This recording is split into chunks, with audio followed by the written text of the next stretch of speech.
Welcome to another episode of Spilled Milk with your boy Only Rans. We got a very special guest today. I've been fiending for this one, chasing him down for the last 2-3 weeks. We got Vancouver heartthrob. Some people might even say fuckboy. We got I hope not. A well-renowned city DJ, Vancouver's finest, and my good friend, Brandon Nair. Thanks for coming in, man. What's up, brother? Nice to meet you. How you doing, man? Appreciate it, man. Appreciate it. So tell us a bit about yourself, man. Who are you for the people that don't know? I mean, we're going to get into some nitty-gritty in a little bit. But we will, 100%. Well, most of the people know me as Nizzy, bro. DJ Nizzy, you know, just around the city doing my thing, you know.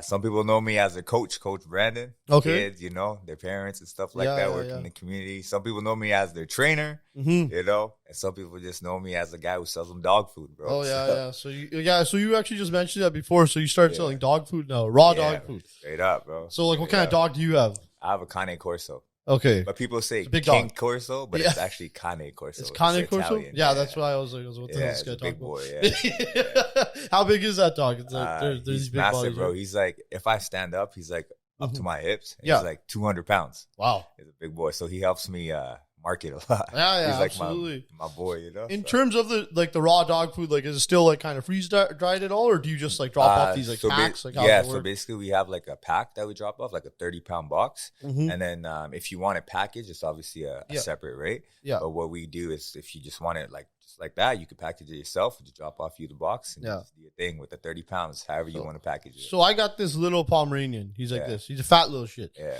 He eats a raw egg every day. Actually, not a raw egg, a cooked egg every day, and he eats That's one good. roti every day. A roti every day? How does that fit into a raw dog diet? First of all, I would probably cut down the roti a little bit. Okay. I don't Maybe know to like once a week. He's acclimated. But he would love this food, bro. I should probably bring you some. Yeah, he would love it. I sell it to small dogs too now. And bro, they're just like the small dogs' poops are so small, right? Yeah, it's even smaller now. Yeah. So it's crazy what a raw diet can do for a dog. You know what? I'm going to tap in with you on that. I think I look into that. Got you. So let's look into the DJ aspect. How long you've been doing it? Because, like, you know, I've seen you via Instagram. You know, many years you were at Tap House and stuff. Yeah, You know, I built my bones at Tap House myself. Yeah, that's the spot, I was man. there a lot as a kid. How'd you get into the gig of DJing? Honestly, bro, what happened was I was working like a typical 9 to 5, not hating on anyone's 9 to 5, and I was like, man, can we cuss? Yeah, 100%. I was like, fuck, I can't do this shit no more, man. I can't, because I used to work here in Richmond, actually. Yeah. What were you doing? I was, it was called Raincoast Books.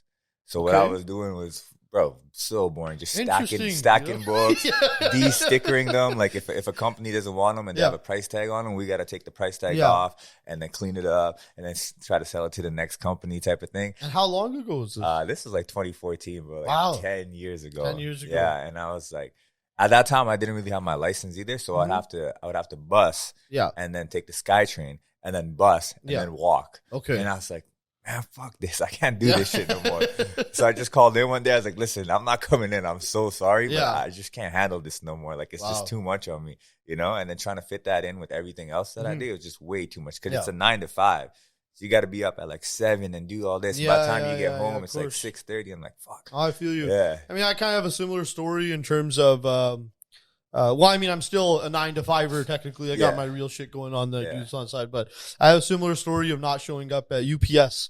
Nice. I mean, I worked there for like maybe 6 months, and then it was like the dead of or the middle of summer, hot as fuck in that trailer. Like the boxes are dirty. Too much, bro. You come home, shower, black shit's coming out of your nose. Straight up. I feel you, One bro. day I just fucking went to the shift and like.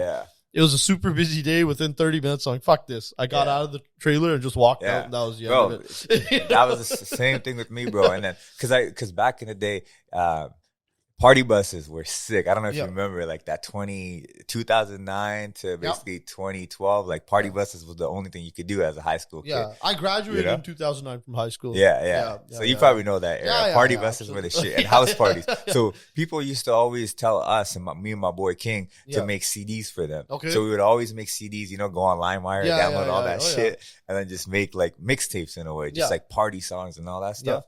And then I was like, man, why don't I just get back into it and actually try to make money out of this and turn it into like a DJ thing. Yeah, instead of making CDs, let's just do it properly. So I just, after I quit my job, whatever, I just went and bought a controller, bought a MacBook, and I was like, okay, man, fuck it, I'm gonna do this. Yeah.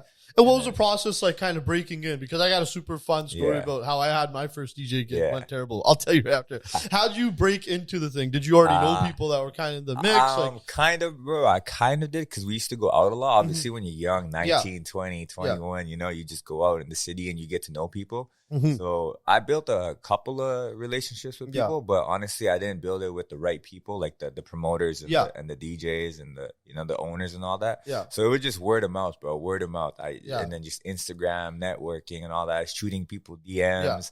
Like I didn't give a shit what people said, like, oh, this guy's in my DMs. I don't give a fuck. Whether you were a girl or a guy, if you had a plug and I could see you as like a networking opportunity, I'm sliding in your DMs. Trying to make something happen out of it. You know, not trying to hit you up, but just trying to make something happen out of it. So that's how it happened, bro. And then I guess people just, you know, as time goes on, as you work, you just it builds and elevates. Right? Yeah, and then that's how it happened, bro. So I'll tell you a fucking fun story. This is like back, must have been like 5 or 6 years ago.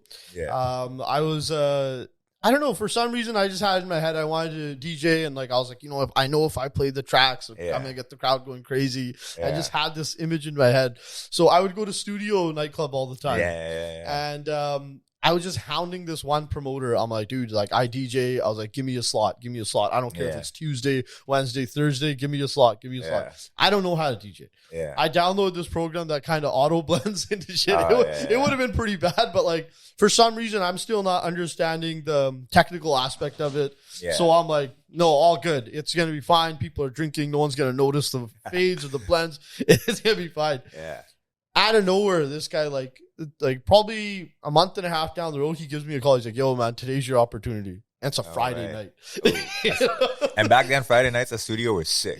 Well, I don't know. It was fairly busy. Sick. But he's like, show up at 7 o'clock. I'm like, okay, awesome. He's going to let me do 7 o'clock. I'll have my friends there. I'll play. It's fine. I get there at that time. You know, obviously there's no one there. He's like, you know what? Just wait. We'll do this. Blah, blah, blah. So he's like, get a drink. I was like, I get a drink. And like by about 9 o'clock, I'm like 5 drinks deep. I'm starting to feel it. And this guy's like, you know what? We're just going to let you close out the night. And I'm like, what the fuck? That's the prime time headliner spot, bro. So I'm a headliner now. And now like I almost wish I was about to play for a smaller crowd because A, I wouldn't have been drinking. And B, like the nerves would have been gone. Yeah, for sure. I'm drinking. It's fucking 12 o'clock, 1 o'clock. And I go through the crowd to get another drink, or I was going to the bathroom. And I must have stepped on someone's shoe or something, but I get shoved like hard. You know, like those fucking like neck snapping shoves? And I'm fucking rocked. I'm hammered. You know, so I turn around and it's these 2 student guys, like these Indian students. And this whole fucking thing breaks up. Fucking, we're in this fight. We're just pushing and shoving. And I never even got to DJ. They just kicked you out. They're like, a bouncer punched me in the face. And then you're like, yo, I'm the DJ, bro. What are you doing? I was like, let me get my bro, I'll tell you something. That's why, bro. I mean, I've actually never drank or smoked in my life. No drugs. Really? No, bro, nothing. What? Ever. That's why I asked you for a water. Like a party life. Every time I get pulled over all the time. Everyone thinks I sell drugs. Everyone thinks I do drugs and all that shit. But bro, I've never drank or smoked nothing in my life. Yeah. So a big reason why is professionalism. That's why. You know what I mean? Especially when you're DJing and stuff like that. You have so much expensive equipment, your laptop and all this stuff, and you just want to keep it cool. You want to be professional just to see what's going around, you know, aware of your surroundings and all that stuff. Because like you said, you never know. You might just get shoved or something, right? So I just see everything, bro, and keep it cool. But drinking was never my thing. Smoking, none of that shit. So never, ever, bro. So, not even a sip. You know, like now from the outside looking in, you look like a lifestyle type of guy. Yeah, 100%. You're DJing at Gallery, you're DJing at all these places, different nightclubs. You're a nightlife guy. How did that kind of come together? Like, what made you not drink? Like, is it something family-wise, friends-wise? What did you see growing up? Like, no. Actually, you know what? It's crazy. When I was, bro, I still remember this. 3 years old. Yeah. This is a Fijian thing. Kyle could probably know this too. Your dad always, you probably know, brown thing. My dad doesn't drink. Your dad hands you, but you know, like your dad would hand you a drink. Here, try this. Yeah. You know, you're like a little kid. Yeah. I still remember the taste, bro. It was a kokanee, bro. I was 3 years old. Yeah. This guy gave me a kokanee. He's like, drink it. I took a sip. I was like, this is fucking disgusting. Yeah. I still remember the taste, bro. Wow. And I was like, I'm never doing this shit. And I was 3, bro. I was like, I'm never doing this shit again. And that's I probably still like remember midway drunk beer. It's already a little room bro, temp. it was gross. Absolutely disgusting, Yeah. bro. I don't know how people always ask me, why don't you drink? I'm like, why do you drink? It's Yeah. absolutely disgusting. Pretty fucking fun. Disgusting. I mean, yeah, but it's absolutely disgusting, Yeah. bro. Like, I don't know. Like the smell of it. It smells like nail polish. for me, bro. Yeah. Fair I enough. mean, alcohol, right? Yeah, But absolutely. like, even like, it's like a body eating spirit because Yeah. it comes from a Latin word, alcohol. Yeah. Right? So body eating spirit, and you Yeah. already know what that does to you. You just act dumb then. Yeah. So Absolutely. You No, know, there I is a just certain never- point that Yeah. it stops becoming fun. yeah, Like I tell you, I'm kind of trying to phase it out of my life myself. yeah, You know, I spent, from 19 till now just drinking, Yeah. having a good time. And yeah, it is starting to, I can feel it starting to leave me, but I wouldn't say struggle with alcohol, but it's still like one of those things that I know Yeah. is holding me back from professional aspects bro. of my life. 100%. you know. Even my boys in Miami who are Mhm. DJs, like for Yeah. example, DJ Rec, he's with Fetty Wap's DJ, Okay. and he told me, he was like, bro, like ever since I stopped drinking, I've been getting booked more. Really? And it's crazy, bro. Yeah. Yeah, what like this can do for you, But bro. yeah, I guess you're dialed in, right? And you're not Dialed fucking, in, you're not yeah. fucked up or haggard, and Exactly. you can take meetings. You're talk- professional, Yeah. you know, like you see everything going around. Yeah. Even as a DJ, like your work is clean. Like you're Mhm. technically at work. you Yeah, know? yeah. So now you're absolutely. actually being able to work and your mixes are on point, whatever it is that you need to do. You're not like when you go on the mic, you don't sound drunk. Yeah, you yeah, know? yeah. Shit like that. absolutely. You know? So, Interesting, but does that like kind of get in the way of, now you spent your whole life sober. You're Yeah. dealing with drunk people all the time. I fucking Women. hate it. Yeah. I hate it when people get drunk and start touching me, bro. Yeah, You know, yeah. they get too handsy, like, oh, bro. Yeah. And some people just are like too aggressive and they don't know it. And they're Yeah, like, yeah, you know, yeah. grab you like this or smack you like this. Yeah. Fuck. But I can't do it. I'm not going to do anything. Yeah, obviously, because they're drunk. And they're, It does get you know? annoying. I mean, I could be one of those guys. Yeah, so I'm just like, zapping up fuck. a little too hard. Yeah. you know? I don't mind it, bro. Yeah. I don't mind it. Like if people don't get like too It's too faded much. and shit. Yeah, you know, just get to a nice level Mhm. and just enjoy yourself. Yeah, but if absolutely. if you're drinking to get blacked out drunk and like Yeah. stupid, then it's just like, Yeah. you know, that's just like, what the hell's the point of that? So that's all the followers that I have for Yeah. all listeners. What's the point of that, bro? You know, No. I don't understand. No, I feel you. Now, again, outside looking in, I would assume that you do pretty right. well with the ladies. All right, guys, we interrupt you for a quick shout out to one of my sponsors, Cool Cat Apparel. Shout out my boy. Premium quality goods. You know, he's got the Punjab hoodie. He's got so much new shit coming out. Limited drops. Be one of the cool cats. Get yours today.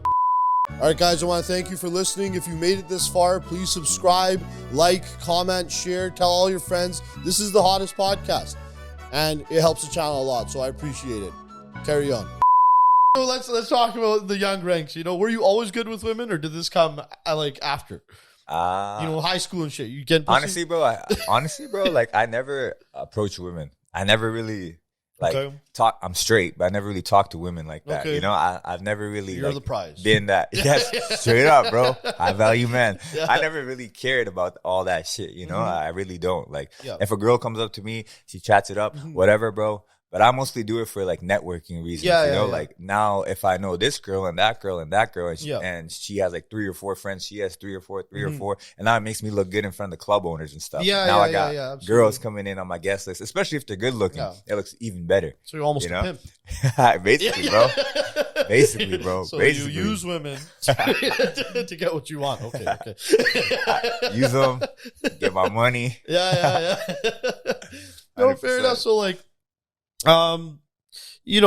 do you find that, because, you're a good looking guy, no homo, Appreciate you know? it, bro. I mean, Thank I heard you got into an Odell Beckham Jr., lookalike contest, and Odell came second. He did. I used to have hair like that Yeah, too, bro. no, I remember I don't that's even remember that shit. Yeah. So, like, in your position where, like, there's a lot of girls around the club and, girls like any guy with a little bit of clout. Now, if you're Yeah. good looking, you're tall, you got that energy, bravado. There must be a lot of chicks going on. And trust me, a lot of my followers got no bitches. So they want to know I can help them out. how to do this. Man. Honestly, bro, like I said, I don't really holler at girls like that because I don't really care. And like girls don't really holler at me either because they already think, like you mentioned in the beginning, they're like, oh, this guy's a fuckboy. He's a DJ, you know, he's got tattoos, you know, you know, this guy's a fuck. I'm not even going to talk to him. You know, like they don't even holler at me. But like if I were to give someone advice, bro, just do it, man. Just do it. Like a lot of my boys are single and I just do it. Just shoot your shot. You never know. And a lot of girls actually like it when you approach them. Especially in the club and stuff because they're looking good, they're feeling nice, and you go up to them and you just compliment them, and boom, conversation sparks, and you might just get lucky tonight. Trust me, I was shot down brutally many times. I approached a bro. I approached a girl once. It was at Caprice. You pushed once. a girl. Approach. Okay. No, I'm not gonna push a girl. Fuck that. Approached her once, and you approached one girl, bro. One girl. I probably like talked to when I was like, you know, doing my thing, you know, like probably talked to a lot of other girls too. But this one I was actually really interested. Like, bro, I need to holler at this girl. And she turned me down. Yeah. And I was like, fuck this. What was she? She was white. She was half black, half Asian. All right. Yeah. She was bad, bro. And then I was like, you know what? You already know. I was like, you know what? I'm never doing this shit again, man. If they want to come talk to me. And if they come up to you, bro, then you know they're interested in you. You know, they're down. Because if you go, now you got to put in work. Yeah. Bro, I don't got time to take girls out on dates and shit like that. You know? It's just like some guys, man. You know, before, bro. I don't got time for that shit. So, you know, it's just like, obviously I'm going to treat you nice and stuff like back in the, you know, I'll be nice to you, treat you nice. I'm not going to be rude and just a one night stand type of thing, you know? But like, fuck, bro, like, just realistically speaking, I don't got time to take a girl out to Cactus and wine and dine her. Not right now. Yeah. You know, like shit like that. So what's a typical DJ Nizzy date look like? Bro. Back of the Civic? No. Get straight to it. Civic will be too small for me too. Need like a caravan or something. A bang bus. So what's it look like? If I were to take a girl on a date, bro, it would just be like, what I would do, I'm just super chill, bro. Super chill. Just go eat something, you know, eat something nice, grab some dessert, and just come back and just kick it, watch a movie or like play Mario Kart or Smash Bros or something cool like that. You know, if I'm not working, bro, you will never catch me out. Never. Smash Bros with the homies and stuff. You know, we're doing our thing. That too, you know. I'm never outside if I'm not working, bro. Yeah, never. Fair enough. Never. Yeah, it's kind of crazy, man. I had this whole image of you. Everyone does, bro.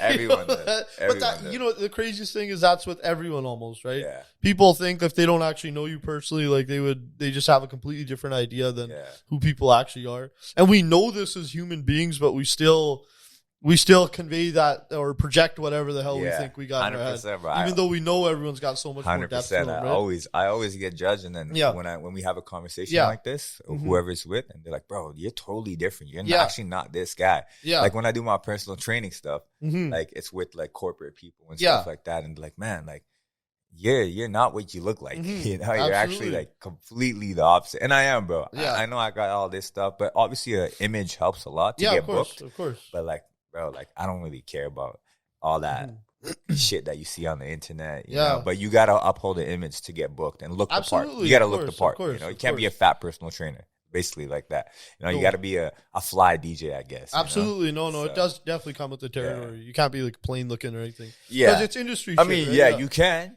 But like I feel like the people who have more swag and style and are part of the culture and up with the times, they'll get booked more. Yeah, you know? Absolutely. So it helps definitely. So at Gallery now, you're kind of like a permanent mainstay there? Yeah. Because I even saw you that one night after the Diljit concert. Bro, that was a good night. Yeah. That was a good night. I was shocked that Sunday you guys were playing there. Bro. I was like, because they were trying to get Diljit to come too. Yeah, but apparently he's like very religious and very proper. Like he would never step in a club, right? No. He doesn't really mess around like that. He really protects his image, and you know that's why he is where he is, right? Yeah, that's solid. But you know, so how the Gallery thing kind of come apart? Not, you know, personally, I hate partying at Gallery. Yeah, just because of the location. Yeah. You're away from everything. You can fucking get out to Richmond, Surrey, Vancouver, dip out. So there's always problems. And the crowd that's there's always fucking problems. Think so? Bro, I've been there a handful of times and I just didn't like it. Yeah. You know, it's just that bravado, that energy's there. Yeah. And fucking. I guess if you're obviously a DJ there myself, you're a little bit more respected than a random guy standing in the corner, right? So everyone always daps us up, says what's up. Bro, I've gotten so many plugs out of Gallery, bro. It's like, it's insane. I love that place. Like gigs and everything like that, meeting all these celebrities and all that stuff, you know, working with the artists. So it's pretty dope. Gallery's done a lot for me, bro. So shout out to Gallery. Absolutely. Yeah, it's done a lot. Well, it's become that place that all like the rappers kind of go, right? Yeah, so that's just kind of like the mainstay now. Exactly. All the rappers know about it. All like the celebs know about it and stuff. So it's cool, man. If you could point to one gig that you could say is your favorite, and I know that's going to be hard to do, but if there had to be one that was like, you know what, like that was the fucking my favorite sickest night. Yeah.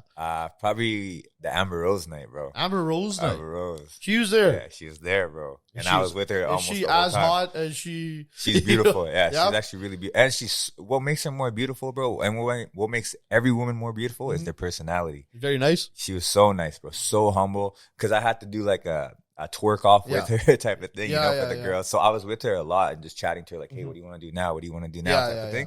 And she was so nice. She wasn't rude or anything like that. Very welcoming.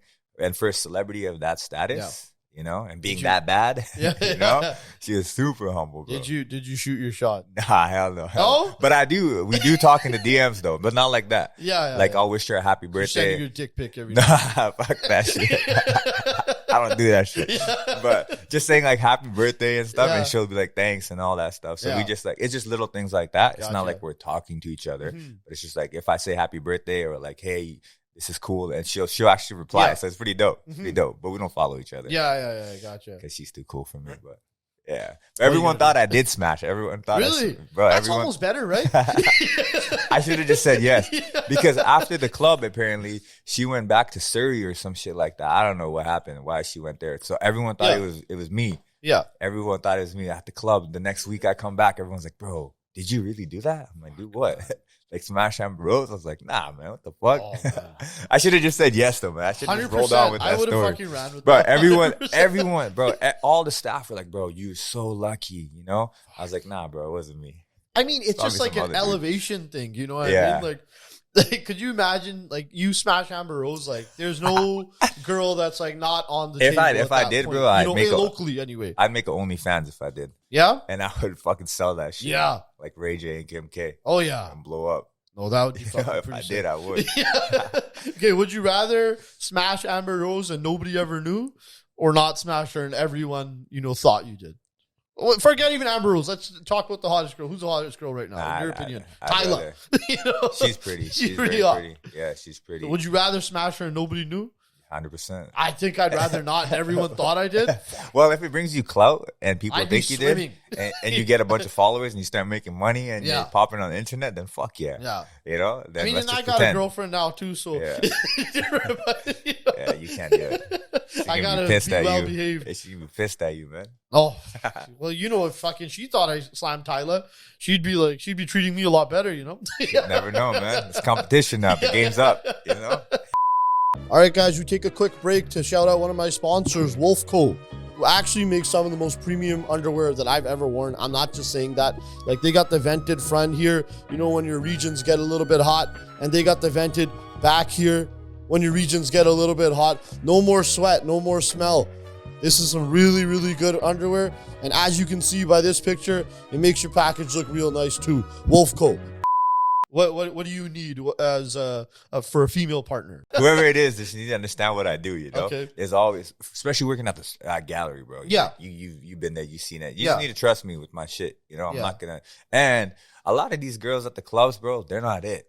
They're not it. I would rather obviously wife up a regular chick. Yeah. Because nowadays these girls are just about, if you don't got, like you said, status or money or a fucking boat, whatever it is, you know, they won't even look at you, especially the very pretty ones nowadays, because the very pretty ones are the ones who are the ones who don't want to work and, you know, let their looks do their thing for them. Yeah. You know? And which is fair. I mean, if you can find a guy like that. But and dudes did screw that up. A lot of guys screw that up by giving them that opportunity. Yeah, 100%.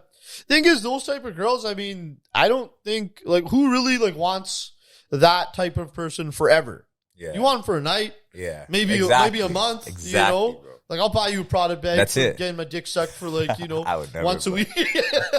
Fuck that, bitch. Once a week for a year. No problem. Yeah, I would never. You don't want that too. And bro, like our parents are, well, my parents, they're like a little traditional, but they're not. But imagine if I brought home a BBL chick. My mom would be like, what the fuck is this? Are BBLs a huge thing here? Yeah. I see a lot of girls with too BBL. Many, like, I see a lot. Well, I guess I'm in the industry. You're in a strip club too. Right? Yeah. So I see all that shit, bro. And everyone's always like, bro, you probably like do this and do that and you love it. But honestly, I like regular girls, bro. Yeah. Proper ones. Go to the gym. Yeah, work for that shit. Absolutely. You know? And I guess this leads into the personal training thing. So you're a personal trainer as well? Yeah. So again, do you have a lot of female clients or mostly male all clients? All of them are basically female. Wow. Yeah. Wow. They're the girls from the clubs. They're the girls from the BBL chicks and shit like that. So what's that look like in terms of temptation, I'd say? Nothing at all, bro. I just keep it professional. Business is business. Because I don't want to fuck up my paper. Absolutely. You know? If I start like fucking around with her, like that, and then next you know, I'm not gonna catch feelings. But what if she catches feelings? Because guys, we're different. You know, girls when you do your thing with them, they catch feelings. You know, it's different. It's more personable to them. Gotcha. You know? One bad Google review, bro. Straight up, bro. And then she doesn't refer me to her friends no more. Don't go to this guy. He's a fuckboy. This and that. So business is business. Always. But are they like, you know? Do you feel that static in the loins every now and again? And like when they're kind of pushing up on you? Because you're not down, so they're like, "What the fuck? Why isn't this guy down?" Yeah, am I not hot? I guess they don't feel that energy from me, so they don't give me that energy back. Interesting. So and I keep it like cool with them, you know. Yeah. Like a gay best friend vibe. Yeah, fair enough. Know? Like that. Like keep it cool with them. So that way, you know, that relationship when it's not sexual goes longer. You know, now she could refer me to maybe that rich dude on a boat. To DJ his party or something. You know, so that goes farther than fucking them. Now, do these girls' boyfriends see you as a personal trainer and be like, well, some this are guy's like trying to fuck? yeah. Some do. Some are like, yo, this guy, I don't want you train. Like I've had a couple of girls like, yo, I'm sorry, I can't. Like my man doesn't approve of this. Yeah. Because I guess you are who you are. Thing is, like, the girls are kind of fucked in that situation too, because if they know that their dude is bothered by it, they'll like kind of almost like egg it on and stuff. It's like, oh yeah, I can't wait for my personal training. Yeah, shit like that. You know, if they do that, then it's fucked up. I'm like, come on, man. And I tell these girls, I'm like, yo, let me talk to your man. Like, let me let him know, like, I'm not interested. Like, I'm trying to make her a baddie for you, bro. Yeah. So you can, you know, have a good looking chick beside you, you know, and turn necks, like that. But there's a lot of insecurity, I guess. That's what it is, bro. That's what it is. That thing. Yeah, that is like, you know, again, you can get money, you can fucking buy nice clothes and shit, but a lot of that's just armor that you're putting on you to protect that fucking piece inside you that doesn't feel 100%. Like you're 100%. You almost don't feel like you deserve all this shit. Yeah. And that's why a lot of people aren't secure in a certain situation, right? 100%. And maybe that's something that like everyone has to work on, you know, throughout their life too. It's not like some people might have it naturally, that security, and some people might have to like continue to challenge themselves and develop their character to, you know, kind of get there. 100%. Were you always you, or was there a time in your life where, I don't know, a woman made you feel weak or something made you feel vulnerable, where you kind of built this image around you, you know, you took your fitness very seriously and, you know, just kind of that sort of thing?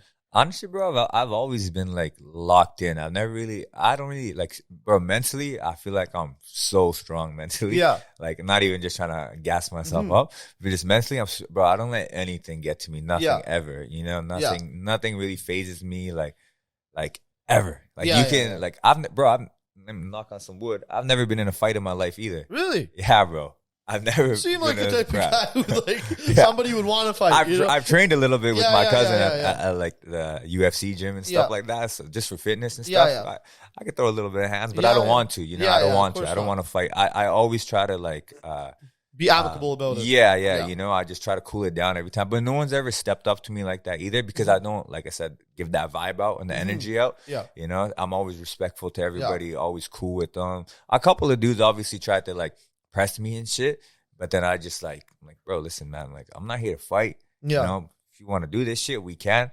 But I'm gonna knock you the fuck out. Oh, wow. I'm not here to fight. Yeah. You know, so I'm not here to. And it's always the smaller guys, bro. Yeah, and I'm of like, course. fuck, bro. Like, you know, I don't want to fight you, bro. Like, and I'll just be like, you know what, you're good. You're right. You're right. You know, just let them have their way and then just walk away, man. Like, it is always usually the smaller dudes, you know. Tap House one time I got into this fight there with this like little guy. He had 2 sleeves, you know, Gucci bag, typical. And I was just at that upstairs bar. Yeah. And I was tipping the bartender, so they would generally serve me first. Yeah. And he got very angry about it. And he's like, why the fuck are you serving this candy first? And I just turned around. You know, he said it with so much venom that, you know, it just really bothered me. So, you know, he gave me a few, you don't know who the fuck I am, and this and that. That's and always I looked around and I pumped him a little bit. He's like 140 pounds, soaking wet. But then he started pulling out, like, you know, he's like, oh, I'm going to do this. I'm going to fucking shoot you, blah, blah, blah.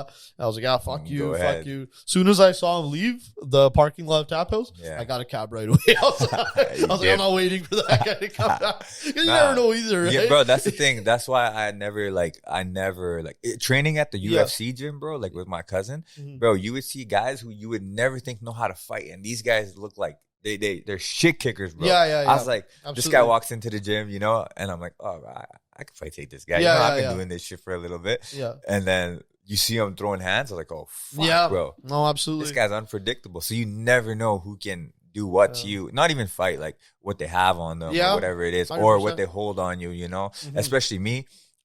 Posting where I'm DJing all the time. If I ever beef with somebody, I'm such an easy target. You can find me, of course, easily. So I never, bro. I stay away. You know, I'm cool with I am cool with everybody, bro.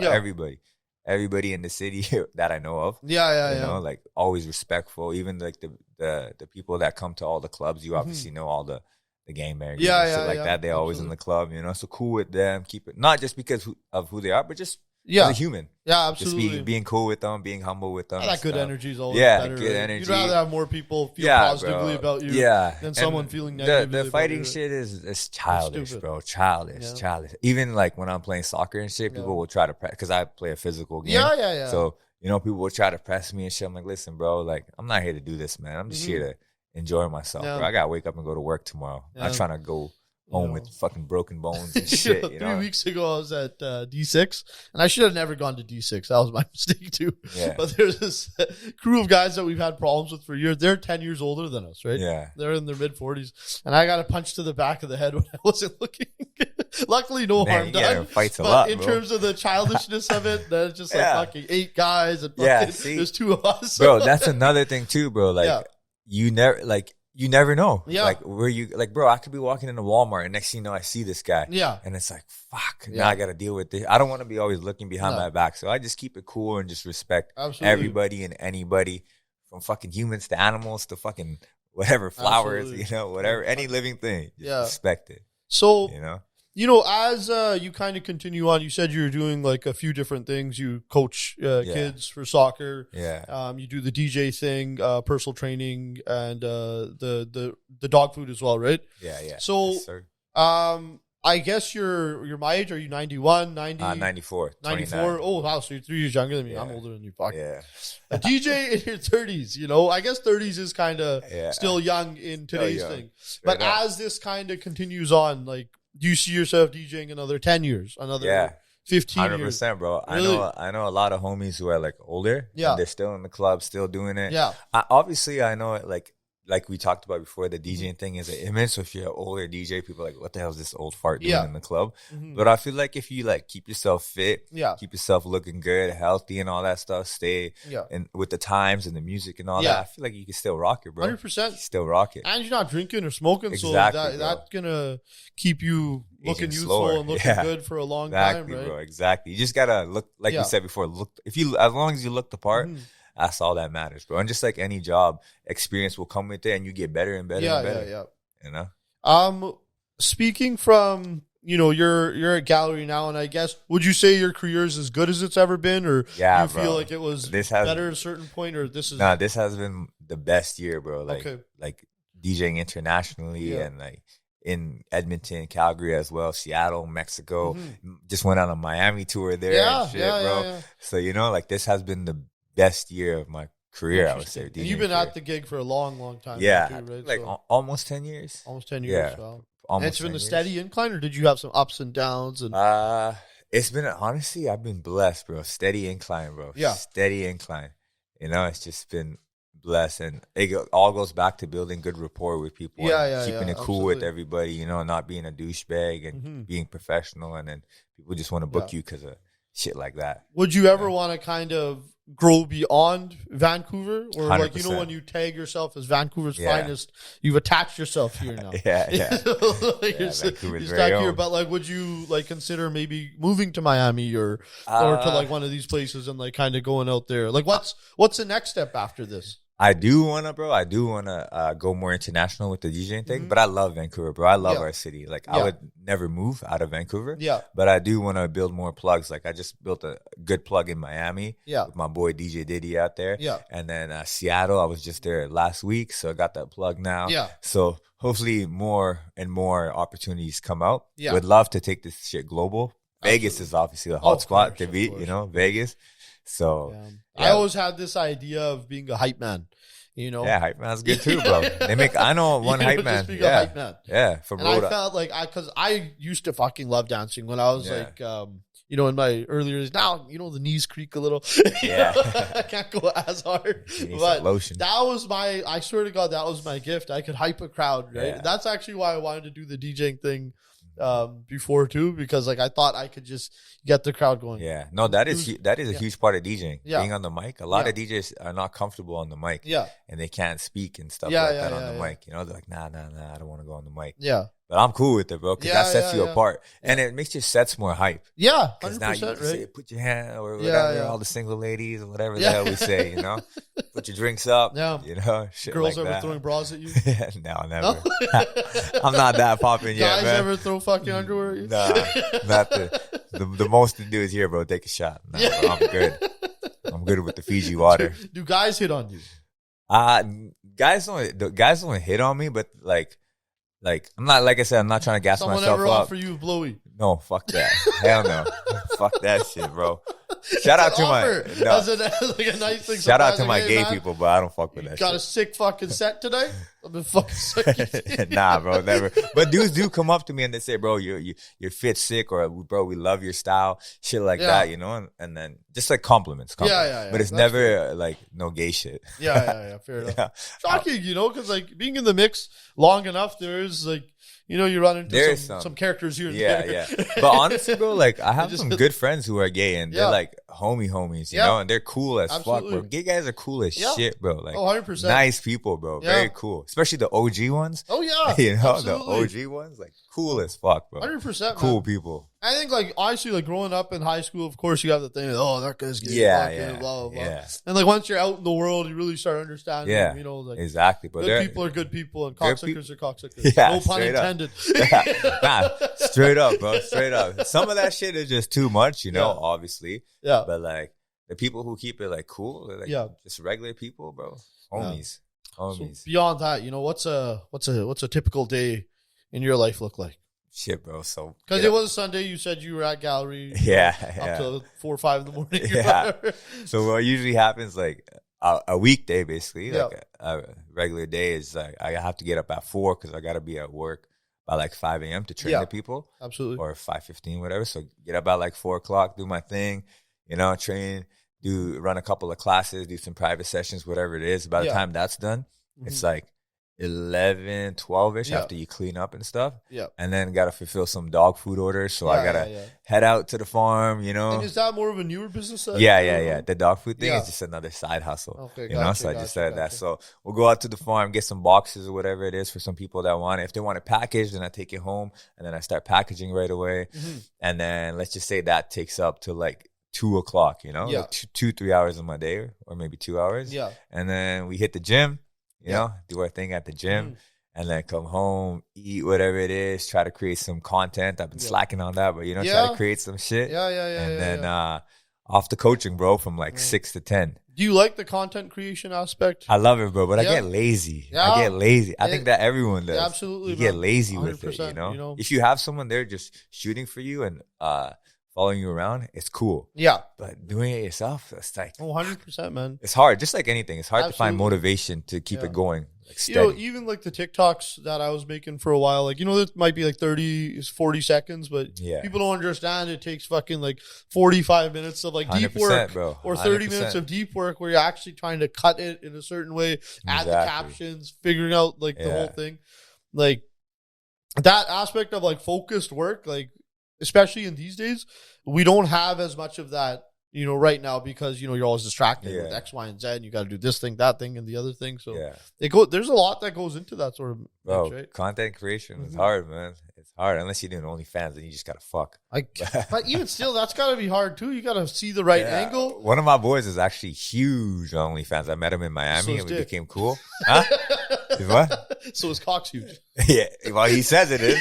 He says it is. He's a white boy too. He's like, never bro. Watch his video? Fuck no. So you don't support not your watching friends, that shit. Not like that. Okay. But this guy, bro, think about your favorite porn stars. This guy slept with all of them. Really? Yeah, he's popping, bro. He blew up on OnlyFans and then now he works for like all those big. What's the business aspect of that look like? You just got to pay these chicks like fucking. I think. Obviously they pay him, bro. Really? Yeah, because I think there's more females than males in the industry. I don't know how that shit works. I would imagine. Okay, so he's got a channel now. Yeah. These girls want to come on, to shoot the content or whatever, but there has to be like an exchange of because his channel still he's making the big revenue from the channel. Yeah. So he must have to pay these chicks like something. He probably pays like some of them that he wants to do it, but like most of the bigger companies and stuff, they pay him. So when I was there in Miami, he would leave for like 2-3 hours, whatever. He'd have to go shoot in like Fort Lauderdale or wherever the hell he would go, and then comes back and then he's like, bro, I just made $2,000. Fuck. Just to fuck a bitch for 30 minutes. I was like, damn. Lucky, bro. Lucky. He's like America's hottest stepson. Yeah, stepson. That's what because he looks like a younger kid. His name's Ethan. Ethan Seeks. Ethan Seeks. You gonna go jack off to him? We'll see. I'm curious, Yeah. Nah, he's popping, bro. I gotta see this, I gotta see what this guy's got he's that popping, I don't got. He's killing it, bro. He's killing it out there, bro. Yeah, I've always wondered that, like, what the economics of something like that looks like. Yeah. And, like, if somebody wanted to get into the porn industry, like, what is it? Like, you just need a bag and you need to book these chicks. And now I feel like it's so easy because you could just post some shit on Twitter, OnlyFans, and if a big company or agency sees you, they just want to, like that chick at the Edmonton Oilers game. I don't know if you saw that. No, she got picked for it, right? Yeah, she literally just flashed the camera and then she got picked up by a huge agency. I didn't see it, but what? I didn't see it. How can you not see it? I just read an article. I didn't really see it. I was like, damn. No, she had a nice pair. Yeah. Good for her, man. Yeah.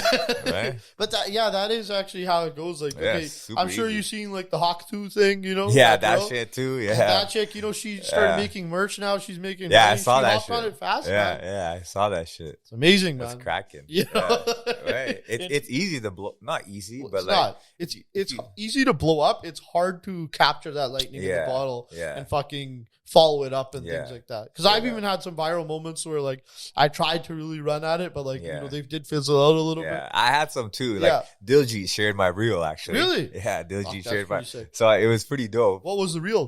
When he performed at Coachella. Okay. So I was just like making like content for DJ and all that, and I was like, yo. Basically, my topic was that brown music should be allowed to be played in the clubs, just like every other genre is. And I'm like, because Diljit's performing at Coachella, this is huge. Blah, blah, blah, blah. And I'm actually tight with this photographer, Dalji. Okay. So it's photographer, and I think he does videos from. Okay, gotcha. So he was like, bro, I'm going to send this to Diljit if you don't mind, blah, blah, blah. And he sent it over to Diljit, and then Diljit reposted it. Yeah. We got like almost 300K views on it. Yeah. So it was pretty dope. That's pretty And then I was like, okay, I need to build on this momentum, keep it going. I did it for a little bit, and then life gets you, bro. We're just regular people, Thing is, like, and me and Kyle were talking about earlier, you have to stay in the mix somehow, some way. People still need to know that you're there. And as long as you're kind of in the mix, you will have another one of those moments. Yeah. So, and usually they're always bigger than the last one, right? 100%. So, that's something that you really need to kind of stay on top of. 100%. You just said something here where, Punjabi music needs to be, on in the clubs. And I do feel we're approaching that time where we're going to get it because how the whole Latin flavor that really fucking blew up and things like that. So we might be next on that. I think so, bro, because I I don't listen to well, Yeah. I'm not even Punjabi, Yeah, right? yeah. So I don't really know the music too much, Mhm. but it slaps, bro. Like, Yeah. like, bro, me and Jazzy B got the same barber, so I see Jazzy at the barbershop all the time, and we kind of chop it up and stuff like that. We say what's up, you know, talk about the music and all that stuff. And I even told him, I was like, bro, your shit, I'm gonna start playing your shit at the club, bro. It's gonna be sick. I'm gonna start playing it. And how'd that go? But he was like, yeah, bro, that'd be cool. He's very nice. Very but nice I mean, guy. how'd the music? Oh, we go? played it at the AR Paisley night. Yeah. So it was pretty dope. I mean, that one it would go over well because everyone's there. Yeah, but now like if we go up, like people will come up to us, and you know how the huge Indian population. So, you know, people will come up to us, bro, can you play a brown song? There's a lot of brown guys here. They'll tip us. We'll take the money. We'll show the club owner. We'll be like, oh, bro, look, it's a brown bill. I got to play this song. So we'll just play it. But I feel like it should be appreciated more because there's bangers coming out. Yeah, bro. Absolutely. Bangers. It's evolved so much as a genre, right? Yeah. Now there's like all these like, you know, alternative sounds that are coming into it. People are doing kind of like the, you know, like the vapor wave people are doing. Like it's not just the standard old school stuff. No, it's not like the and typical even like the hip hop is changing now. Yeah, like bro. when there's gonna be you know, like a Punjabi drill artist. When's there gonna there be is, I think already. Is there? That young kid on TikTok is like 16. He's really like, straight out of India. Yeah. Really? Yeah, but he's not as he's not as popping, but he's like he's popping. Like probably not mainstream, but social media popping. Got it. He's out there, bro. But interesting times. There will be a lot of guys. Yeah, it should be appreciated though. Add a favorite artist, would you say, for Punjabi artists? Who would you say is your favorite artist? Bro, like Jazzy B, man. Jazzy B's got to be that guy, bro. Because he's like, we're not like, I'm not going to flaunt him, like, we're homies. Yeah. But like seeing him, like the Crown Prince, bro. That's the Crown Prince. But he's a legend because obviously going to school in Surrey, it's just Jazzy B, you know? Shinder, those guys, you know? Because obviously we're in Surrey, so you get all these songs and all that stuff. And all you would hear is Jazzy B. And especially he's from the city too, right? That's pretty dope. So he's cool as shit. You know, man. I used to work at the airport many years ago doing screening, like when I was like younger. I guess I quit there when I was maybe like 22 or something. Yeah. And Jazzy would always come in like 2 or 3 hours earlier than his flight. Yeah. Just so he'd walk around back and forth. So like, you know, people would dap him up. Really? Yeah. No way. Like, you know, obviously the lay person and the way the mind works is like, oh, this guy's just trying to get clout. But like at the same time, like maybe he just like this is the one chance I can show like love and like, you know, connect with people. 100%. And that's so important, like to the overall aspect of whoever fucks with you, right? I feel like that's why if you're cool with people, he's still relevant because of shit like that. You got to connect with people, bro. 100%. You got to connect with people. You know, going to the wedding receptions where like he's trying 100%. To just build his entire career, you know, doing that. Yeah. And like that's what keeps you in the mix, right? 100%. You gotta fuck with the little guy. 100%. Because the artists like that come to galleries sometimes that we work with, bro, like these guys are douchebags, man. They're not cool as shit. Name one. And let's see who was Polo G was a little weird, bro. Polo G was a little weird. I'm shocked he was even allowed in Canada. Yeah, he came. You know, Chicago. He was a little weird. But now you see he's not like as popping because like, bro, your personality and you being a good person takes you farther than your music. Yeah. You know? In terms of him being a little weird and like maybe you don't want to dive too deep on it, but he just wasn't as friendly. He wasn't as friendly and he was just like very awkward and quiet. Yeah. You know? Because we took a picture together for the club and I was like, bro, like, nice to meet you. You know, I'm one of the resident DJs here. And shook his hand, and he was like mumbled. Yeah. I was like, what the fuck did you just say? Could be on some shit, you know? Probably was on some shit. But a lot of those artists and shit, you know? Like, but the old school artists, like Jazzy B, Sean Paul, Busta Rhymes, 50 Cent, all these guys came. They're cool as shit, bro. They'll hold a conversation with you. Yo, I appreciate you. Warren G pulled up. He was cool as shit, but probably my favorite artist to work with. Because all those OG guys, like, they have personality, and they grew up in that era where you got to be a good person, you know? Or else you get punched in the fucking face. Yeah, absolutely. But these younger artists, bro, like, that's why they're not relevant as much. Maybe 2-3 year run. And then after that. Yeah, absolutely. You know, if you don't fuck with the bass and, you know, you're kind of just pricks to everyone. Bro. And, you know, that can only take you so long. When you're popping, you know, it's fine. 100%. But when you're not popping, people remember that. 100%. You know? You got to be, I feel like, especially to your fans, these people who are paying your bills, you got to show them love. Absolutely. You got to respect. Stay back, take a couple of pictures, you know, something. Sign their shirt, you know, show them some love. Because these are the people who are putting food on your plate. So. Yeah, I mean, at a certain point, maybe it gets, exhausting as well. Yeah, like, 100%. Where for sure. you always have to kind of do that. Like, I'm at a point now where like people do take pictures with me, and I love the attention at this point. I wish there's a few more bitches, but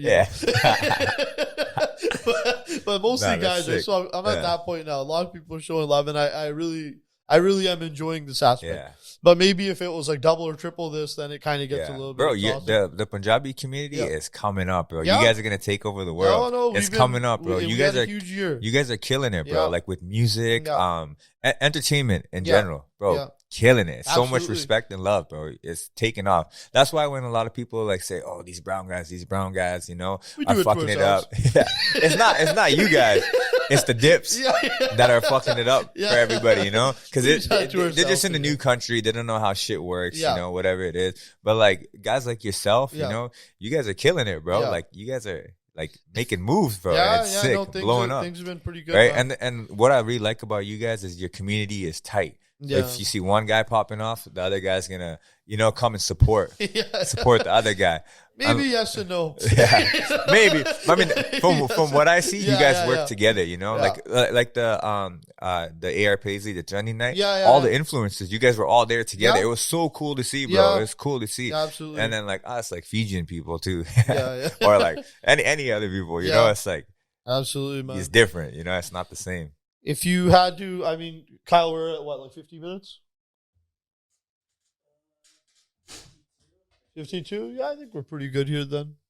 If you had to leave us off, with some, gems of wisdom for the young guys coming up. Yeah. There's a 16-year-old kid right now. He's tall and skinny and, he's hit the gym, bro. Good at soccer. And he's like, you know what? I'm tired of working at the grocery store right now. I want to be Fruity Canna. What do you say to that kid, coming up? First of all, you got to take care of your physical and mental health. Okay. Right? Because you got to be on point with that stuff, bro. You got to be on point. Absolutely. And obviously what everybody says, hard work, bro. Hard work, it gets you far, bro. You got to push. What is the hard work? So, so he wants to be a DJ? Yeah, let's say he wants to be a DJ. So I would be like, honestly, go to the clubs. Yeah. Right? At first, you're going to make no money. But you got to live with that. Like, you got to accept that, And even honestly, the lifestyle sometimes is good too, right? Yeah, 100%. I would, if someone wanted to come up as a DJ, bro, I would go up to all the clubs, try to talk to the owners or the managers if you can, say what's up to all the DJs, build a relationship, because relationships get you so far, bro. Like I can have a product, like I could be selling this chain, but if you don't like me, you're not going to buy it from me. 100%. I can sell you this chain, and if you like me, you might buy multiple chains. Absolutely. So it's like, get people to like you, be personable, be that guy that everyone can rely on, show up on time, all that type of shit, whatever it is, it all goes a long way, bro. But as long as people like you, they will invest in you. As long as people like you. That's it. You got to be people liking you, just like you said, it's as simple as just being like, cool, being positive. Being dependable, like you mentioned, showing up on time, like that goes like such a long way. Huge. If you show people that you're not fucking around, you're not wasting their time, they won't 100%. waste yours, right? Yeah, 100%, bro. Like being likable is like, bro, I've got so much clout and whatever, like free shit just because people like me. It's like, bro, can you just rep my brand? Can you just do this? It's just it's dope, man. Just being a good person gets you so far, bro. Just be a good person. Absolutely, man. Gets you far, bro. I want to thank you for coming on, man. Really appreciate that, man. This is fucking dope. And if there's any theme here, it's just my idea of you is not, it's different now. That's what you're dope. Just dude, a regular dude from Surrey, man. I mean, this is a long time coming, man. Regular Surrey dude. This is like a long time coming, man. So I appreciate it, man. Thank you so much, bro. Love. Thank you, brother. And that concludes the episode of Spilled Milk with Only Runs. Thank you guys so much.